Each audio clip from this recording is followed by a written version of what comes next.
message. C'est tellement bon, hein, les messages de Dieu. Que ça soit eh bien, pour vous une nourriture vivante. Alléluia.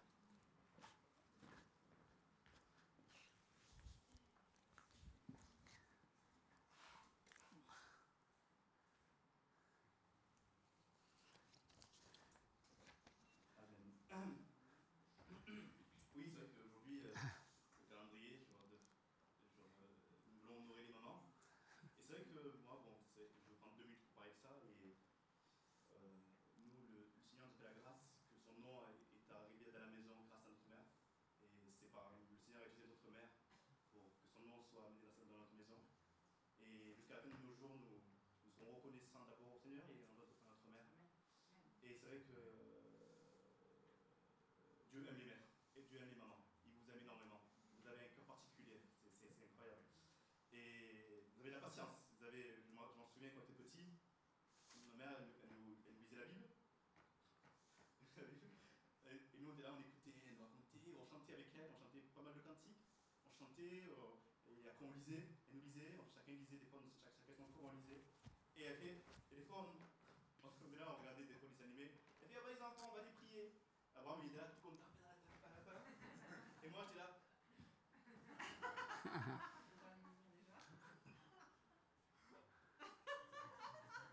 Et ma mère, elle voyait ma tête. Et en fait, elle fait comme si elle n'avait rien vu. Moi, j'insiste sur la grimace. Comme les enfants qui pleurent un peu plus fort, là, pour faire remarquer. Et c'est vrai que quand je jouais avec mes collègues dehors, elle fait Guillemot, aujourd'hui on va aller aider l'église pour aller à l'espace chrétien. Je fais maman, mais ils n'ont pas besoin de moi. Elle fait, mais si tu parles comme ça, on n'aura jamais besoin de toi. Et je disais, maman, mais pourquoi nous, on va rien faire? Elle m'a dit, il y a une chose qu'elle m'a dit, c'est vrai, peut-être que humainement vous n'avez pas créé la différence, mais vous amagasinez des trésors dans le ciel pour votre vie. Et c'est vrai que maintenant je la remercie, c'est maintenant que j'ouvre les yeux. Et je pense que. Et encore une chose, quand le soir, maintenant, elle travaille, elle est toute fatiguée, je la vois, elle est là, et moi j'arrive des fois tard à la maison, elle est fatiguée, elle dort, elle me voit arriver, et la première chose qu'elle me demande, c'est est-ce que tu as mangé? Il doit être 22h, 23h, elle me dit est-ce que tu as mangé? Tu veux que je fasse quelque chose? Je dis maman, non, elle est toute fatiguée, tout ça, elle marche presque elle met les mains pour savoir où elle va, ça. Et je dis, et mon cœur est pris, saisi, vraiment, mon cœur est saisi, je me dis. Que vraiment les mamans. Parce que moi, si c'était moi, j'aurais dit au fiston, bon, tu t'es débrouillé, hein, tu vois. Tu sais, tu connais le chemin. Et au pire, le McDo, il y a 3 minutes, tu t'es débrouillé. Voilà. Donc c'est vrai que. Et je pense que c'est pas une spécificité à ma maman. C'est tout comme ça. Et que le Seigneur vous bénisse vraiment. Et il y a un rappeur qui disait que les mamans sont les seules personnes qui prient pour partir avant leurs enfants. Soyez bénis. Amen. Amen. Je vais se mettre ici. Au niveau des détours de terre, vous savez. Alléluia. Ce matin, nous allons aller dans Jean, chapitre 10, s'il vous plaît. Je vais vous lire l'histoire. Donc, en vérité,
effectivement, c'est important de regarder à la porte, hein, parce que la porte, c'est, je dirais, une frontière, hein, c'est un passage. Et quand tu es pas dans la présence de Dieu, eh bien, tu es dans la culpabilité, tu es dans le péché, tu es dans la tourmente, tu es dans tes soucis, tu es dans tes problèmes, tu es dans tes ruminations, quelque part, parce que tu es là en train de dire pourquoi, eh bien, les choses ne vont pas comme elles devraient. Tu es là en train de te poser des questions, en train de te dire il faut que je fasse comme j'en ai envie, il faut que... tu connais Jésus, tu connais Jésus. Ceux qui sont, eh bien, il y a ceux qui ne connaissent pas Jésus, mais il y a ceux qui connaissent Jésus et qui ne sont pas, qui n'ont pas ouvert la porte, qui sont encore là. Il y a même des chrétiens qui ont des années dans la foi et qui sont encore là. Parce que je n'ai pas envie, parce que c'est pénible, parce que Dieu ne m'a pas exaucé, Dieu ne m'a pas donné ce que moi j'ai envie. Alors, on fait ce qu'on veut. On a nos propres doctrines, on a nos propres pensées, on a nos propres visions. On est presque Dieu. Parce que Dieu, c'est marcher dans l'obéissance. Dieu, c'est rentrer dans la porte et vivre, eh bien, cette plénitude. C'est rechercher la volonté de Dieu. C'est dire, je vais faire des efforts. Je ne vais pas vivre comme une brebis qui est égarée, mais je vais vivre, eh bien, comme une brebis qui entend la voix du Seigneur. Je vais être une brebis qui va être à l'écoute. Je vais être une brebis, eh bien, qui va me comporter, qui va agir selon, eh bien, la voix du Seigneur. Comme Jésus, il n'a fait que ce qu'il a vu du Père. Combien d'entre nous, eh bien, faisons ce que nous voyons du Père? Non, on fait souvent à notre tête. On n'a pas envie de faire comme le Père. C'est fatigant, c'est facile. Moi, je préfère regarder un bon match à la télévision, je préfère m'amuser, mais je ne suis pas bien. J'avance pas. Ma vie spirituelle, elle est plate. Ma vie, elle est vide. Et je crois qu'à un moment donné, la culpabilité, les fardeaux, les tourmentes, qui en est le responsable? C'est le diable. Non, c'est pas le diable, c'est toi. C'est le diable. Non, c'est pas le diable, c'est toi. C'est tes choix, ce sont tes décisions. Comme le Seigneur frappe à la porte pour lui dire, ouvre cette porte, donne-lui ton cœur, eh bien, tu es libre de tes choix, de tes décisions, de tes pensées. On voit souvent le diable de partout quand ça nous arrange. Quand ça nous arrange, le diable, il est présent. J'ai pas envie. Le diable est là. Non, c'est pas le diable. C'est ce combat que tu dois mener, eh bien, pour vivre cette plénitude. Et quand tu as franchi cette porte, tu es, eh bien, dans ce vert pâturage. C'est formidable d'être dans des pâturages, parce que dans la présence de Dieu, parce que tout ce que tu voyais comme compliqué, difficile, comme insurmontable, des montagnes, le poids de la culpabilité, le monde, les tentations, la vie, le moi, mon ego, tout ça, eh bien, disparaît, parce que tu es là, eh bien, dans la contemplation, dans l'amour, dans la paix. Tu n'es pas là en train de regarder à toi, tu n'es pas là en train de chercher tes propres intérêts, mais tu es là à être dans la présence de Dieu. Et tu sais qu'est-ce que te dit la parole de Dieu? Elle te dit, eh bien, dans Jacques, au chapitre 1er, verset 19, « Sachez-le, mes frères bien-aimés, ainsi que tout homme soit prompt à écouter, lent à parler. » C'est difficile hein, quand on est Marseillais. Hein. Et surtout, ne pas se mettre en colère. Eh oui, être prompt à écouter. On n'aime pas écouter. Vous savez, je crois ça, moi. Je pense comme ça. C'est ma conviction. Je n'ai même pas envie de t'écouter. Je sais d'avance ce que tu vas me dire. Souvent, eh bien, on sait, on dit, mais on n'a pas envie d'écouter un serviteur de Dieu. On sait ce qu'il va dire. À quoi ça nous sert? On sait, il va nous dire ça, il va nous dire ça, il va nous dire ça. Mais ça nous sert à quoi? Puisque de toute façon, j'en ferai qu'à ma tête.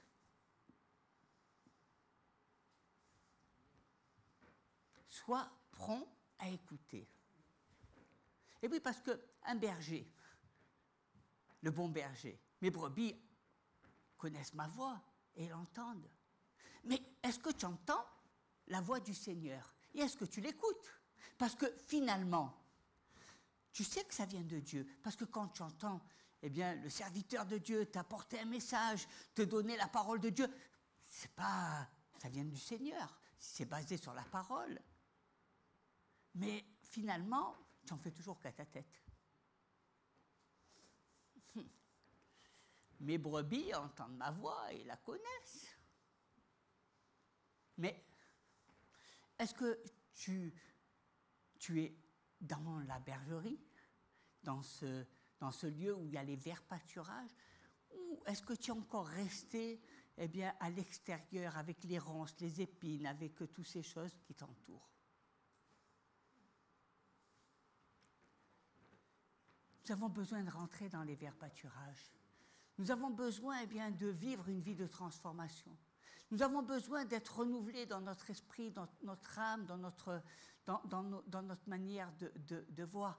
Et quand j'entends eh bien, Jacques, il dit « Sois prompt à écouter ». On est dans un monde où finalement on n'aime pas écouter. On est dans un monde où on croit tout savoir. On est dans un monde où finalement eh bien, on a toujours des réponses, même préparées. La personne n'a même pas besoin d'ouvrir la bouche pour que je sache ce qu'elle va dire et que je lui réponde, mais que je ne l'écoute pas.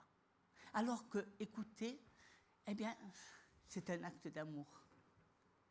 Quand tu écoutes, c'est un acte d'amour, parce que tu veux savoir, parce que tu as envie, non pas de dire « moi je sais tout, moi je vois les choses », comme ça, de quel droit tu vas te permettre de me dire ça? De quel droit tu vas faire ci?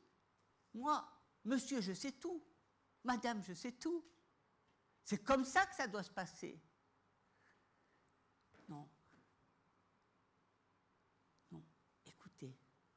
Écoutez son frère. Écoutez sa sœur. Écoutez, et puis l'écouter avec un cœur bien disposé. Écoutez. C'est tellement merveilleux, vous savez, les brebis du Seigneur. Les brebis, eh bien, comme Jésus, il aimait ses brebis. Il a même donné sa vie pour ses brebis. Il aimait. Il aimait savoir ce qu'elles pensaient. Il aimait, eh bien, voir leur cœur, ne pas voir leurs défauts. Il aimait, eh bien, les voir sans tache, sans faille. Il aimait les regarder, parce qu'il ne regardait pas, eh bien, à l'extérieur, il regardait au cœur. Et nous, est-ce que nous regardons au cœur? Est-ce que, eh bien, nous ne sommes pas là toujours en train de vivre comme un combat, une dualité? Vous savez, ce monde-là, ce monde d'oppression où chacun veut avoir sa place, où chacun est impatient, où chacun croit avoir raison. On a parlé tout à l'heure eh bien, du monde politique et on dit bien souvent que pour faire de la politique, il faut être comme un loup. Hein, il faut avoir cet esprit-là.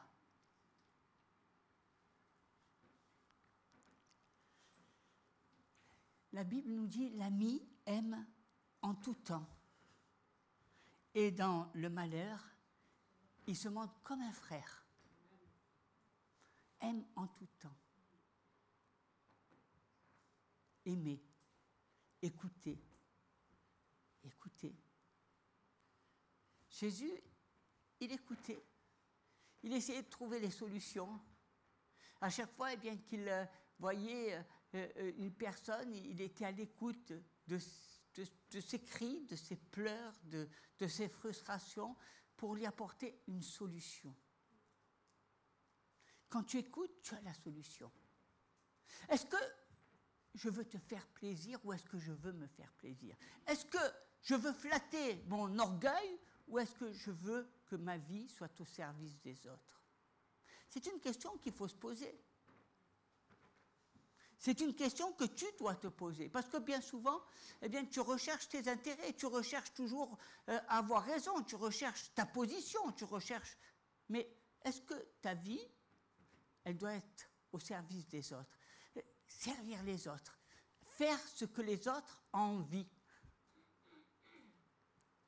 Faire ce que les autres ont envie. Faire que, s'il y a des choses qui te font plaisir, eh bien, je vais faire en sorte de faire que tes désirs deviennent des réalités. Vous savez, Jésus, il nous permet de faire des choses, eh bien, qui sont au fond de notre cœur. Et parce que nous le croyons, eh bien, nous le voyons se réaliser. Mais nous aussi, nous pouvons, eh bien, faire plaisir. C'est un mot, des fois, qu'on n'aime pas. Hein, faire plaisir. Faire plaisir à son frère. Faire plaisir à sa sœur, l'écouter. Faire en sorte que ses rêves se réalisent. Pas tes rêves, ses rêves. Hein, parce que souvent, quand tu écoutes, c'est toi que tu te places en premier.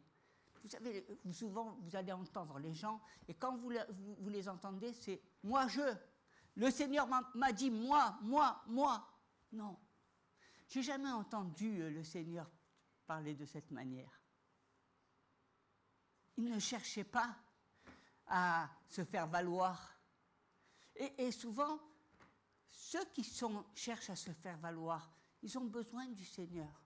Ils ont besoin peut-être parce que de cet amour qui leur manque, de cette reconnaissance. Ils ont besoin eh bien, de rentrer dans les verts pâturages. Parce que quand on n'est pas dans les verts pâturages, il nous manque toujours quelque chose. On a toujours des frustrations. On n'est pas bien. Et quand on est à l'extérieur, eh bien, on n'est pas bien. On cherche, on essaie de camoufler, on essaie de jouer des jeux, mais au fond de nous-mêmes, on sait qu'on n'est pas bien. Parce qu'on n'est pas dans la présence de Dieu. Parce qu'on est, eh bien, on est dans notre monde, dans notre vie, dans nos pensées, dans nos apparences. La vie. Vous savez, souvent, une vie, eh bien, qui est une vie remplie de cinéma, où les gens jouent, s'amusent. Une vie où les gens veulent paraître, montrer des choses qu'ils ne sont pas. Une vie où on veut, eh bien, plutôt donner accès à la fanfaronnade plutôt que de rechercher l'humilité. Une vie, le paraître. Hein, le paraître. Donner eh bien, une bonne impression. Mais Jésus il est venu frapper à la porte de nos cœurs. Il n'a pas regardé à notre paraître, il a regardé à notre souffrance. Il a regardé à nos déserts, afin bien d'apporter des eaux vives pour faire reverdir ce désert. C'est tout l'amour de Dieu, c'est toute sa plénitude. Et j'aimerais tellement que on regarde à ce Seigneur. Tu es porteur de la solution. Comme Jésus avait la solution face aux difficultés, eh bien toi aussi tu peux porter la solution. Toi aussi tu peux mettre ta vie au service et apporter eh bien, des solutions merveilleuses. Tu n'es pas là pour parler eh bien, aux gens et leur montrer qu'ils ont tort ou que tu vas essayer de les intimider. Tu n'es pas là pour les diminuer. Jésus ne nous a jamais diminués. Tu es là pour, au contraire, les encourager, les fortifier. Tu es là pour, eh bien, leur donner accès à leurs rêves, afin que leurs rêves, eh bien, puissent devenir réalité.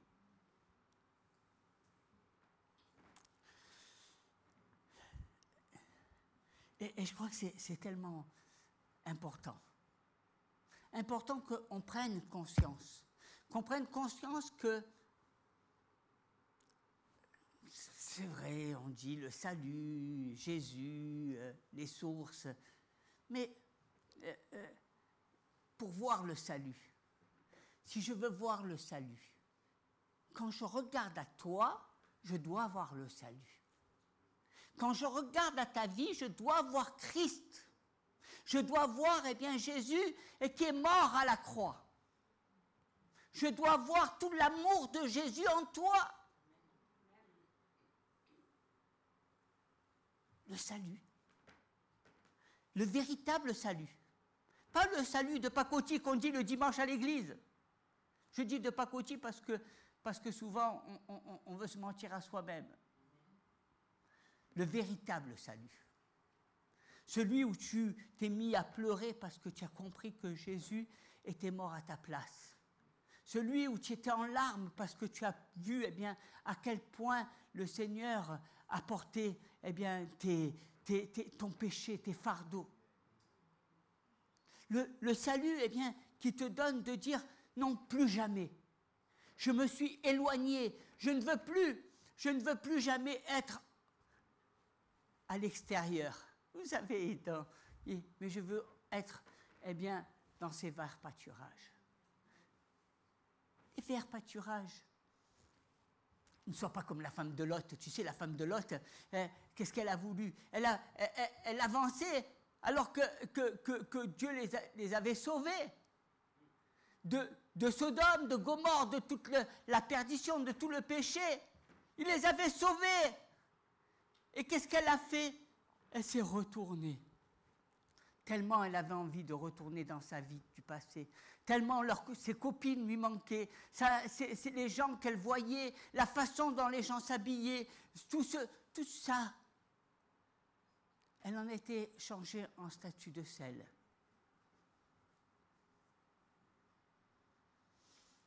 Regardons les verts pâturages. Mais bien aimé, l'église de Jésus se situe dans les verts pâturages. Et si tu veux vivre les verts pâturages, alors il faut que tu prennes de bonnes décisions. Il faut que tu arrêtes de t'amuser avec Dieu. Ta vie a du prix aux yeux de Dieu. Jésus est mort pour toi. Il faut que tu arrêtes de vivre avec des faux semblants. Il faut que tu arrêtes de mener ta vie comme tu l'entends, de faire ce qui te plaît, mais de te soumettre à Dieu. Se soumettre à Dieu. Mes brebis entendent ma voix, elles écoutent. Écouter Dieu, c'est quelque chose de... Si Dieu, tu le voyais et qu'il te parle, tu aurais envie de l'écouter, tu l'écouterais promptement. Tu dirais, je vais faire ce que tu me dis. Mais combien de fois Dieu te parle et combien de fois tu l'écoutes?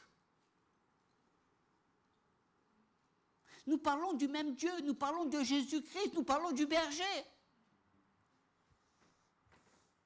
Parle toujours. Vous savez, comme vous faites avec votre frère ou avec votre sœur, eh bien vous le faites avec Dieu.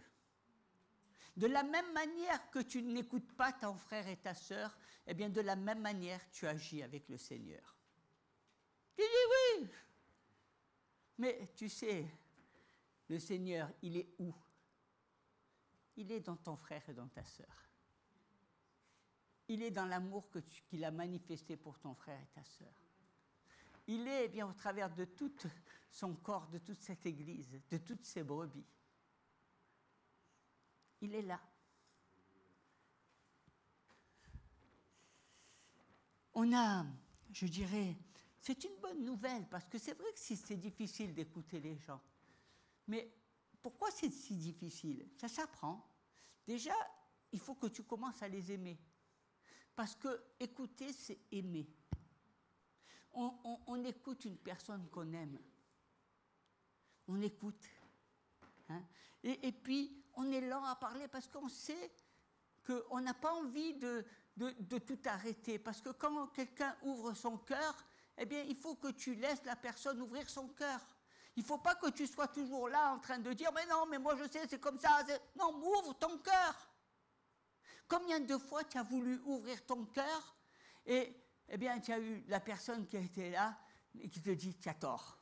C'est comme ça et pas autrement. » Il faut que tu ouvres ton cœur. Est-ce que Jésus disait, tu as tort, c'est comme ça, c'est pas comme ça? Non. Il écoute nos cœurs. Il écoute chacun de nos cœurs. Il n'est pas là en train de nous juger, il n'est pas là en train de nous dire, tu as raison, tu as tort. Il est là et il est à notre écoute. Il entend nos voix. Il entend nos cris, nos supplications. Il entend. Et il est lent. Il est lent.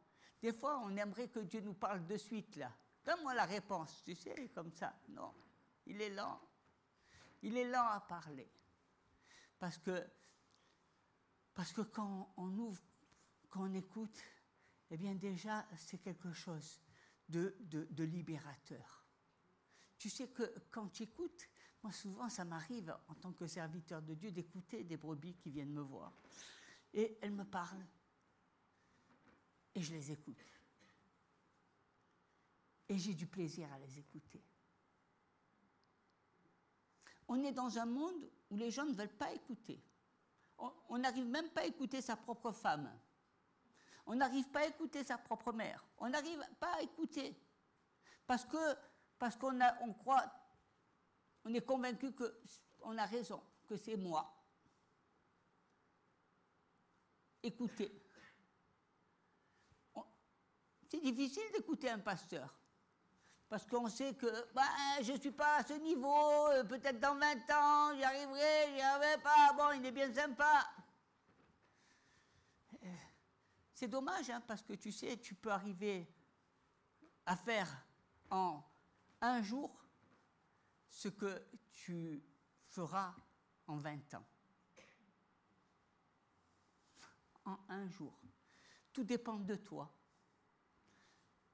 Il suffit que tu rentres dans les verts pâturages, que tu restes dans la présence de Dieu, que tu te nourrisses et que tu obéisses. Et que tu écoutes. Obéir à Dieu. Obéir. Non, Seigneur. Étude biblique? Non, Seigneur. Parole de Dieu? Non, Seigneur. Oh, je suis avec ma petite femme, on va lire la Bible, on va prier, allez, c'est plus facile. Ah.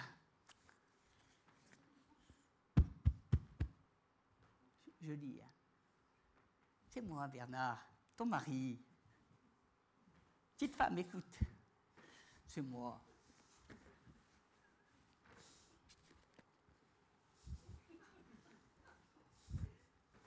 Non. L'obéissance, l'humilité. Un peuple, un peuple qui se prive de toutes les merveilles de Dieu. Qu'est-ce que vous diriez? Vous diriez, mais c'est incroyable. Jésus a tout payé à la croix. Jésus les a libérés. Jésus leur a donné une puissance merveilleuse, l'Esprit Saint. Et comme Paul, il allait de lieu en lieu et il guérissait les malades. Il était rempli de l'Esprit de Dieu. Une église où la puissance de Dieu se manifeste. Ce n'est pas une église. C'est, vous savez, pas une église. C'est le même Jésus qui était il y a 2000 ans, qui est encore aujourd'hui. C'est le même Jésus qui nous touche par son esprit. C'est le même Saint-Esprit qui était il y a 2000 ans, qu'il y a aujourd'hui. Est-ce que notre Jésus aurait diminué en fonction des âges? Il aurait perdu de sa saveur? Il aurait perdu de sa quintessence? Non. Non. C'est moi. Hein. Oui, parce que j'ai pas envie. Parce que je connais. Hein. Je connais. Écoutez Dieu. Il y a une histoire qui s'est passée avec Paul. Vous savez que Paul, il était là et à un moment donné, il part en mission. Et il y a son ami Barnabas, il lui dit, tu sais, il faut partir, moi je voudrais qu'on parte en mission avec Marc. Et Paul, eh bien, dit non, je te dis ça dans tout l'amour de Dieu, dans toute la douceur. Mais nous allons faire un autre choix. On pourrait dire que Barnabas, il devait être en colère. Barnabas, qui disait, mais comment j'ai dit à Paul, eh bien, qu'on parte avec Marc et il n'a pas voulu. Quelle serait notre attitude? Est-ce qu'on se mettrait en colère? Lent à la colère. Sois prompt à écouter, lent à parler et lent à la colère. Mais non, c'est pas juste. C'est pas comme ça devrait se produire. Qu'est-ce qu'il a contre Marc? On le voit, tiens, en ce moment, c'est dans les actualités. Il y en a un qui, vous savez, vous avez tous entendu parler de football, du mondial, et puis il y en a un qui n'a pas été pris comme titulaire. Alors il a fait une lettre en disant, écoutez, moi je préfère pas participer au mondial parce que, eh bien, je ne suis pas le joueur, on m'a mis comme second. Hein, le second rôle. Je ne comprends pas. Il préfère se priver de cette joie plutôt que et rester en arrière. Il préfère, eh bien, vivre dans son orgueil plutôt que de vivre cette passion de Christ.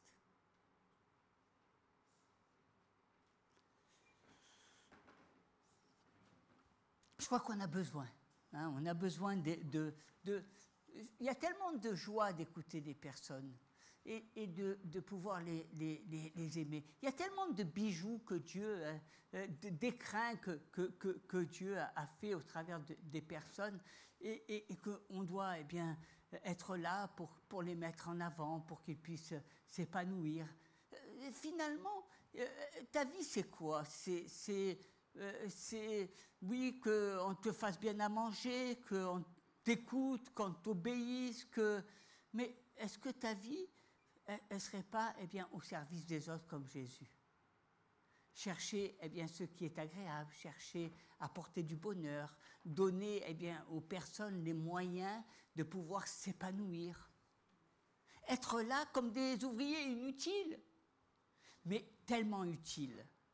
Inutiles parce que ce n'est pas pour toi que tu travailles. Vous savez, quand tu travailles comme Jésus, il ne travaillait pas pour lui, il travaillait pour nous. Nous, on veut toujours travailler pour notre pomme. Si je travaille, c'est bon pour moi. Hein? À la fin du mois, il va y avoir les thunes qui vont nous tomber. Non. Jésus, il n'a pas travaillé pour avoir des thunes. Il aurait pu avoir tous les trésors de la terre. Mais bien aimé, il y a un changement qui doit s'opérer dans nos esprits. Il y a une transformation qui doit s'opérer. On est trop imbus de nous-mêmes. On a décidé qu'un tel, c'était comme ça, qu'il fallait faire comme ça, que les gens étaient comme ça, que finalement, ils n'ont même plus besoin de parler parce que c'est nous qui avons décidé, eh bien, toutes ces choses. Alors que nous devons écouter, dire, mais il faut que je t'aide, il faut que je te soutienne. Ma vie ne prendra de sens que si je suis là pour t'aider à grandir, à évoluer. Je veux être une source de bénédiction pour toi. Je ne veux pas être un fardeau, je ne veux pas être là. Je ne veux pas être là comme ça, une source. Vous savez, une source, ça bénit. Ça bénit tout ce qu'elle touche. Les gens se posent, ils disent, mais pourquoi je ne suis pas une source? Pourquoi je ne suis pas une bénédiction? Parce que c'est l'orgueil, c'est le moi. Quand ton moi sera plus là, tu pourras entrer dans cette source. Tu pourras être une source. Tu pourras bénir. Tu pourras, eh bien, amener avec l'équilibre. Vous savez, ça s'appelle, dans la Bible, ça s'appelle de la maîtrise de soi. la maîtrise de soi. Écouter, être lent à parler, être lent à la colère. La maîtrise de soi. Parler avec douceur, tout en sachant eh bien, que c'est Jésus qui te conduit. Quand tu connais eh bien, le chemin, quand tu connais le berger, quand tu es dans les verts pâturages, alors tu connais le chemin, parce que tu es dans les verts pâturages. Et là, tu peux. Et là, tu peux.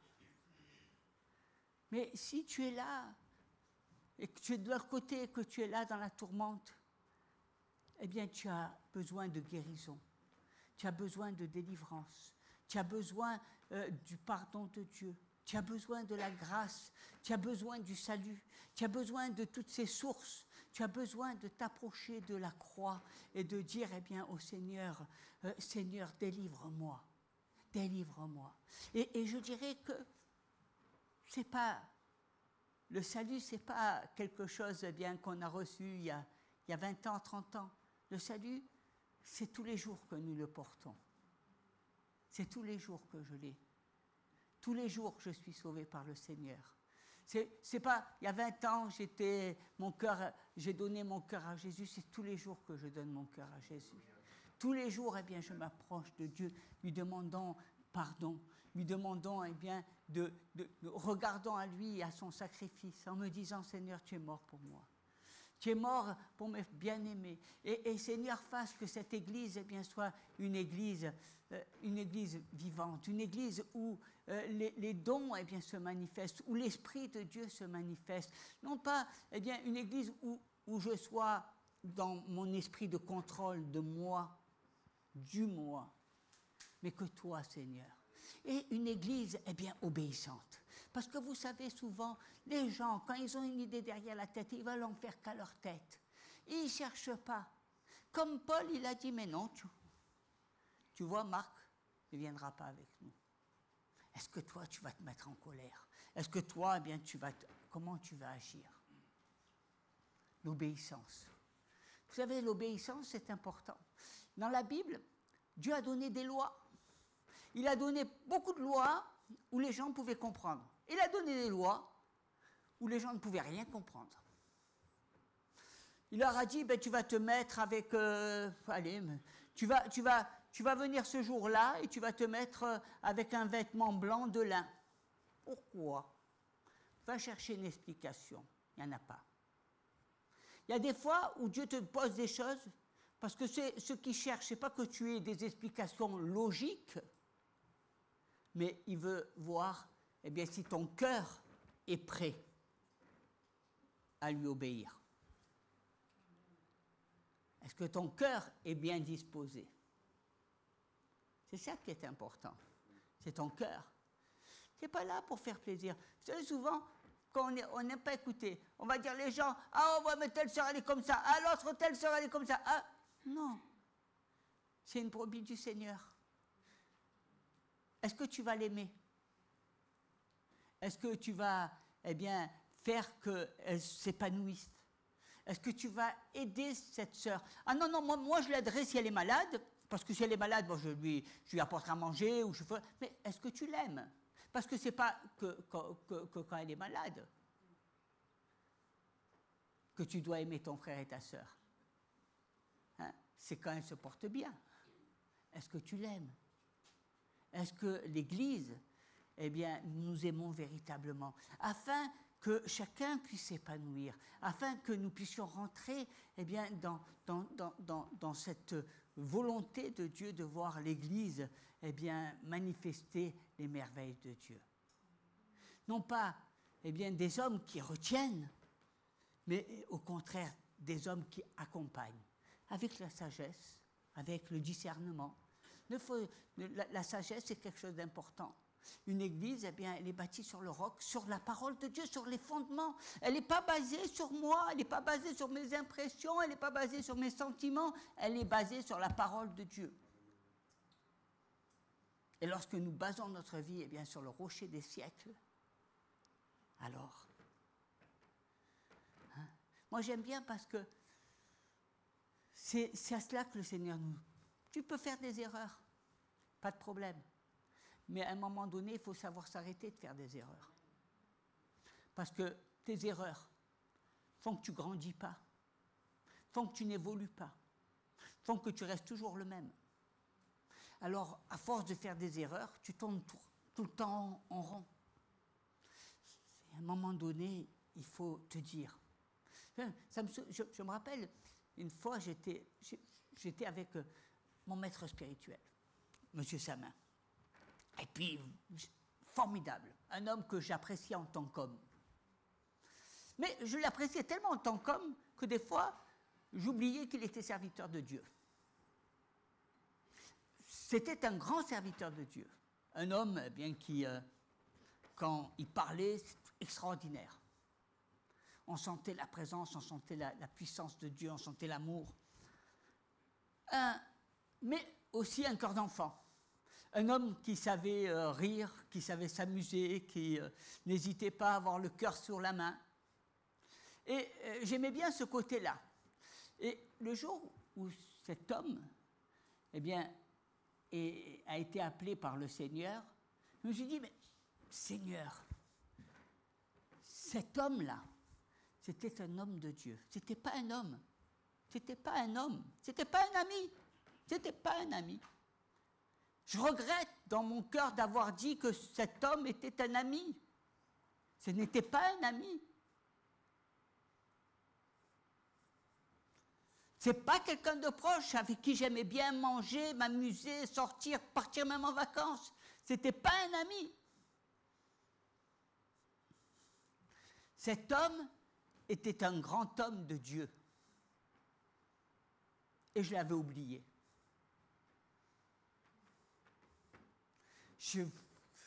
Pour moi, je le voyais comme un ami. Non. Toute sa vie, elle était vouée à Jésus. C'était un grand homme de Dieu. Sa vie n'avait de sens que par rapport à Jésus. Et tout le reste, et nous sommes toujours, vous savez, mais c'est un bon ami, j'allais, je lui faisais ci, j'étais là, je l'aimais bien, sympa, c'est mon copain, c'est mon...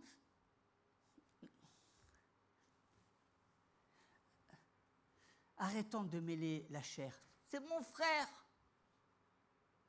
Arrêtons. Jésus dira de sa propre mère, je ne la connais pas. Arrêtons de mélanger la chair avec l'esprit.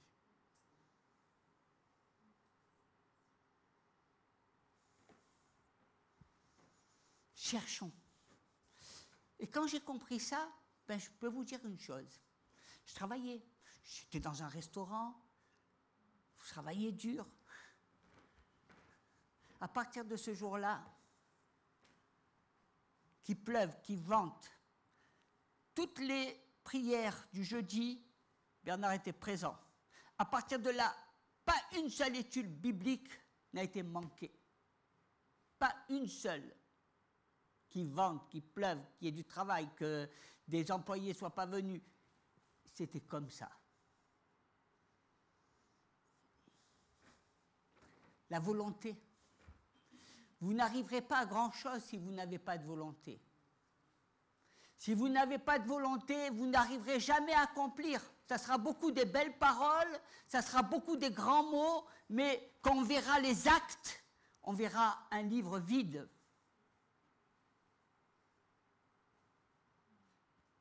Ce n'est pas des pages vides qu'on veut voir, c'est des pages pleines.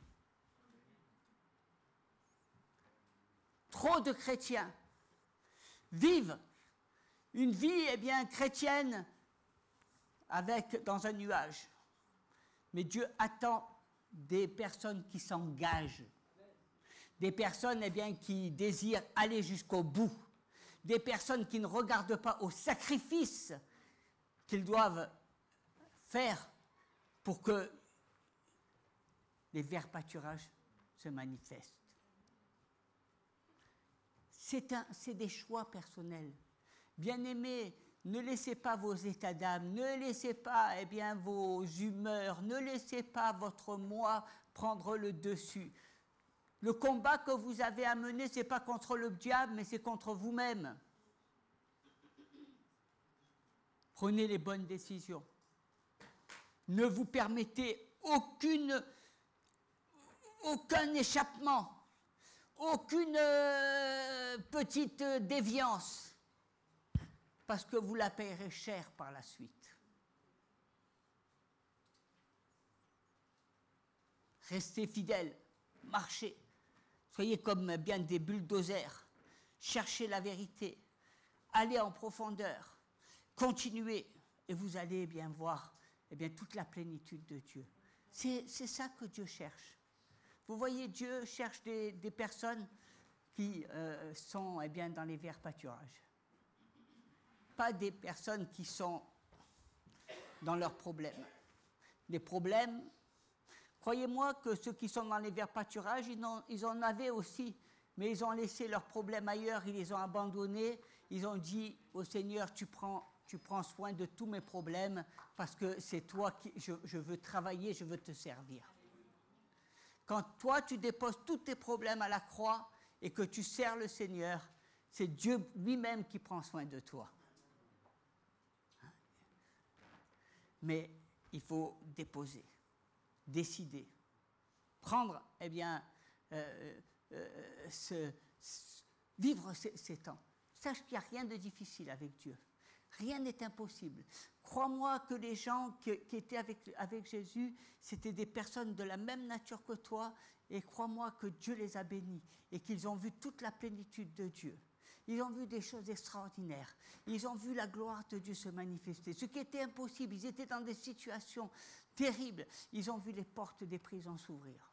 Ils ont vu toute cette grâce de Dieu. Même dans les moments les plus difficiles de leur vie, le Seigneur était avec eux. Et Dieu ouvre les portes. Parce que quand tu es dans les verts pâturages, on parle des portes, les portes de la bénédiction s'ouvrent. Alléluia. Toutes les portes de la bénédiction s'ouvrent. Mais pour que les portes de la bénédiction s'ouvrent, il faut que tu sois dans les verts pâturages. Parce que si tu n'es pas dans les verts pâturages, tu tournes encore en rond, tu es encore dans le désert, et c'est encore le toi, et c'est tes problèmes qui prennent le dessus sur ta vie, et c'est encore tes doutes, et c'est encore ton... Et dis-toi, c'est pas toujours la faute des autres, parce que souvent, vous savez, ça j'ai appris, on dit toujours que c'est de la faute des autres. Seigneur, pourquoi tu m'as donné cette femme? Pourquoi tu m'as donné ces enfants? Pourquoi tu m'as donné ce travail? Pourquoi tu m'as donné ce... Non, arrêtons de mentir à Dieu. Pourquoi je suis comme ça? Et pourquoi je n'agis pas d'une autre manière? Et pourquoi, Seigneur, tu ne viens pas à mon aide parce que j'ai besoin que tu m'aides? Et je te remercie au contraire du travail que tu me donnes, et je te remercie au contraire au travail. C'est ça la bonne attitude. Hein? Et je te remercie au travers de la femme que tu m'as donnée, qu'elle soit une source de bénédiction. Non, mais elle a des défauts, non. C'est toi qui as des défauts.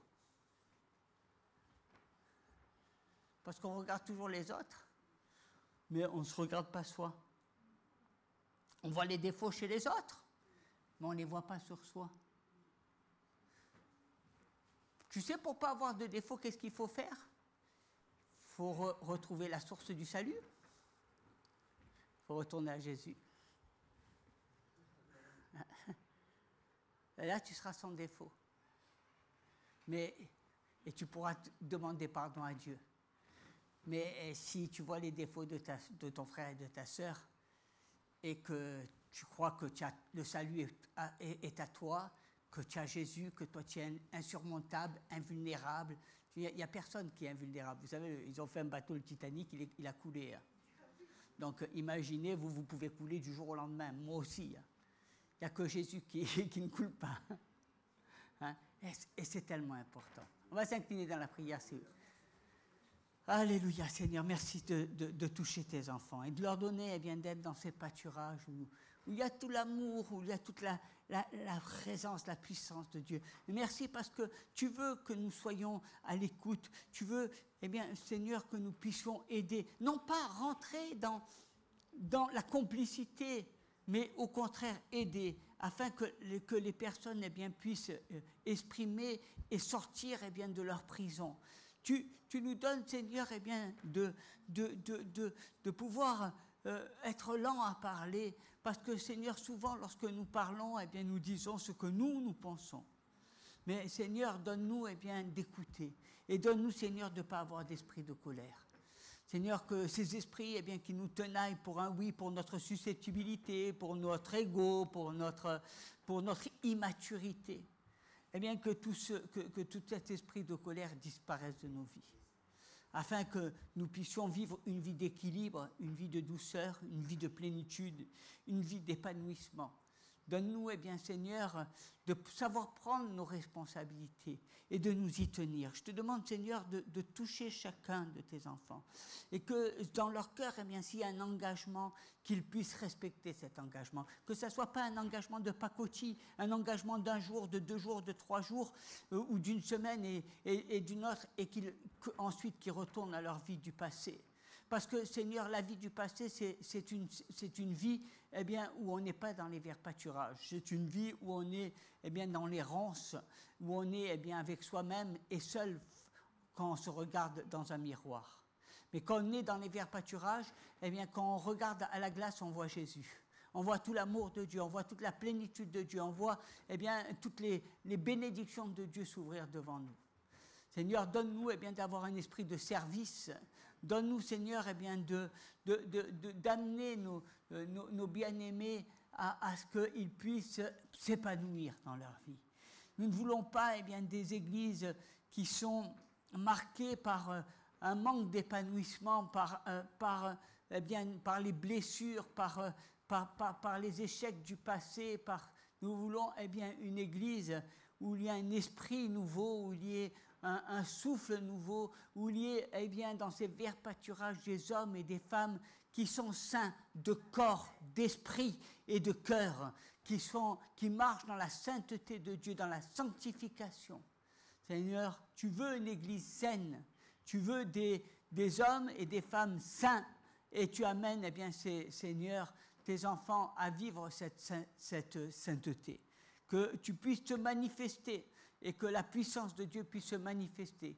Que la porte de cette église s'ouvre afin que la puissance de l'Esprit de Dieu se manifeste, que la puissance de Dieu de guérison se manifeste, afin que le souffle, que l'Esprit qui est mouvant agisse sur chacun d'eux et qu'il puisse amener une multitude d'âmes à la vie. Seigneur, nous le disons dans le nom puissant de Jésus. Amen. Amen. Alléluia. Soyez bénis. Alléluia. On va sceller cela